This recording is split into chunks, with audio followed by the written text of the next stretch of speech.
ام حسبتم ان تدخلوا الجنہ، کیا اس گمان میں ہو کہ جنت میں چلے جاؤ گے؟ ولما یأتکم مثل الذین خلو من قبلکم، حالانکہ ابھی تم پر پہلے لوگوں جیسی مشکلات نہیں آئیں، یعنی اے مسلمانوں اسلام لے آئے، اب تم یہ سمجھتے ہو کہ صرف کلمہ شریف پڑھ کر جنت میں چلے جاؤ گے۔ اسلام لانے کے بعد تمہیں دین اسلام پر عمل کرنا ہے، اور اس میں کئی رکاوٹیں آئیں گی، تکلیفیں اٹھانی ہے۔ پہلے کے جو مومنین تھے انہوں نے بھی بہت تکلیفیں اٹھائی ہیں۔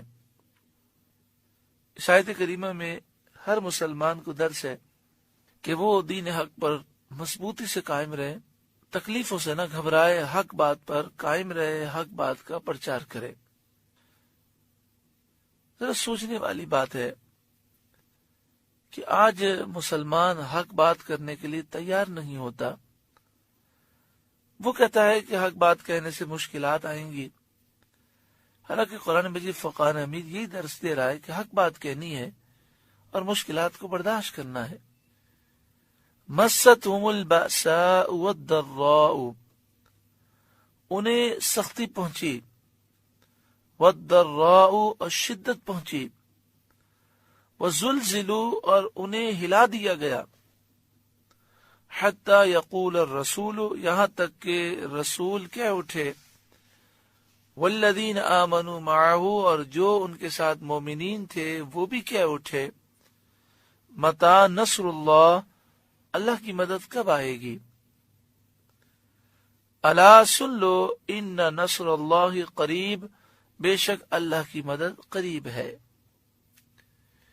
یعنی اے مسلمانوں بڑی بڑی مشکلات آئیں گی، تمہیں ذہنی طور پر ان مشکلات کے لیے تیار رہنا ہے اور گھبرانا نہیں ہے۔ مدد ضرور آئے گی لیکن امتحانات بھی ہوں گے۔ بخاری شریف کتاب الاکراہ، باب من اختار الضرب والقتل والہوان علی الکفر، حدیث نمبر 6943۔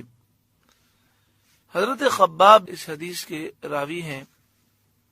مکی زندگی کا واقعہ ہے، ہجرت سے پہلے کا واقعہ ہے، جب مسلمانوں پر کفار ظلم و ستم کرتے تھے۔ جب معلوم ہوتا کہ فلاں ایمان لے آیا ہے تو اسے گھر سے گھسیٹا جاتا، پھر رسیوں سے باندھا جاتا، پھر اسے کوڑے مارے جاتے، ڈنڈے برسائے جاتے، اسے زخمی کیا جاتا، اس کی قمیص اتار کر سخت گرمی میں گرم پتھروں پر اسے لٹا دیا جاتا اور سینے پر بھاری پتھر رکھ دیا جاتا، کبھی انگاروں پر لٹا دیا جاتا اور پیٹھ سے اس قدر چربی نکلتی کہ اس سے انگارے بجھ جاتے۔ کتنے صحابہ کرام کو مکی زندگی میں اس طرح شہید کر دیا گیا، کتنے معذور ہو گئے، اس قدر تکلیفیں تھیں۔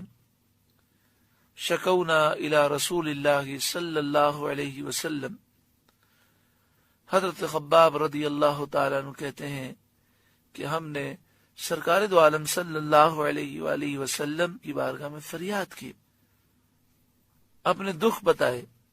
وَهُوَ مُتَوَسِّدٌ بُرْدَةً لَهُ فِي ظِلِّ الْكَعْبَةِ، نبی اکرم صلی اللہ علیہ وآلہ وسلم خانہ کعبہ کے سائے میں اپنی چادر کا تکیہ بنا کر جلوہ افروز تھے۔ فَقُلْنَا، ہم نے عرض کی، اَلَا تَسْتَنْصِرُ لَنَا، یا رسول اللہ کیا آپ ہمارے لیے مدد طلب نہیں کریں گے؟ اَلَا تَدْعُو لَنَا، کیا آپ ہمارے لیے دعا نہیں کریں گے کہ اللہ تعالیٰ اس مشکل کو دور فرمائے؟ کافر بہت ظلم و ستم کر رکھے ہیں۔